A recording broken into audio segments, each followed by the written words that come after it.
All right, Nick Angstadt from Locked On Mavs, Darian Vaziri from Locked On Clippers, and nobody knows our teams better than we do. We've watched them every single day, every single game, every single possession from when the Mavs played overseas at the beginning of this season all the way to now. Summer League, everything. We've watched it all for years now. The question is, how can the Clippers beat the Mavericks? All right.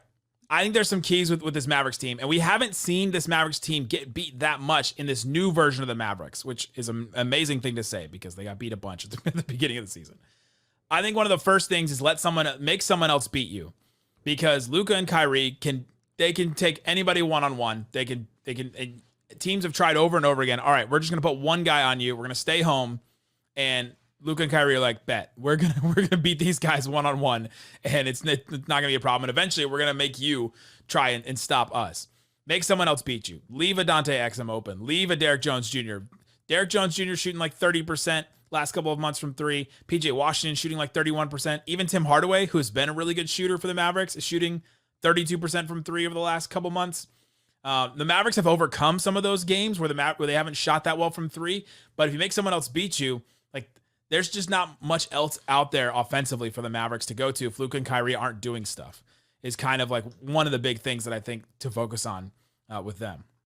So let me ask you a question. When the inevitable staggering of Luka and Kyrie comes that the Mavericks do you then, in the non-Kyrie minutes, blitz Luka and just get the ball out of his hands and hope that someone else beats you? Because that was coming back to bite the Clippers at the end of, I believe, Game 1 and Game 2 of the 2021 series.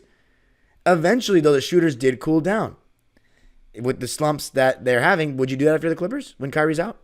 The Mavs have played a lot better when Luka gets doubled the most out of anybody in the NBA. He gets blitzed off a pick and roll, double what the next closest player in the NBA has gotten blitzed off a pick and roll this season. So they've had a lot of practice this season in go to the nail, go to a spot on the floor, get the pass from Luka, like go around, and then Luka gets back into the play. He doesn't just stay out of it if he gets doubled. And so they have a lot of practice with that. Derek Lively, and this is where he's going to be really key if whatever his status is for this series. He has been very good at get the ball at the free throw line, get the ball at the top of the key, and turn around and either take a dribble and go right to the basket, or he makes the right pass every single time. It's amazing to see how well he's been out of that short roll in those passing moments. Even at the beginning of the season, it was one of the most impressive things I saw from him when he first started for the Mavs. And Gafford has been pretty good at that too. He's had more 5-assist games than he's had his entire career coming into this. And so, he only had 1 5-assist game, I think, against with the Wizards, and he's had multiple with the Mavericks because he's been put in that position too. Dante Exum is really key for that too, because he can be that other release valve that can drive and get to the rim, and he can make the right passes, and he's been a really good guy. His assist to turnover ratio has been really good in big games, and so I think that's really key. The problem with Kyrie doing and doubling him and trying to take him out in those ways when it's just Kyrie and Luka's off is that those units play a lot faster and they play a lot quicker, and so you have to really commit to setting that trap and really commit to setting that double team to really make it work. And so that's one way I think the Mavericks can get beat. The other one is make the Mavericks defense play catch up. The Mavericks went through a stretch from February 25th to March 5th where I was ready to give up on the team at a certain point because it looked like all their old habits were coming back. It looked like this team was going to collapse the same way they did last year. And they got beat by Indiana twice. They got beat by Cleveland on the Strus shot. That was insane. They got beat by Boston really badly. And they got beat by Philly without Joel Embiid.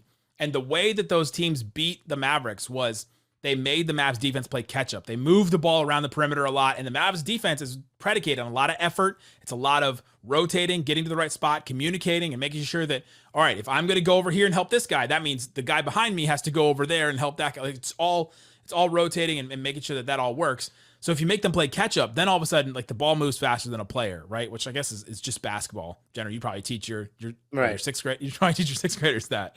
Of course.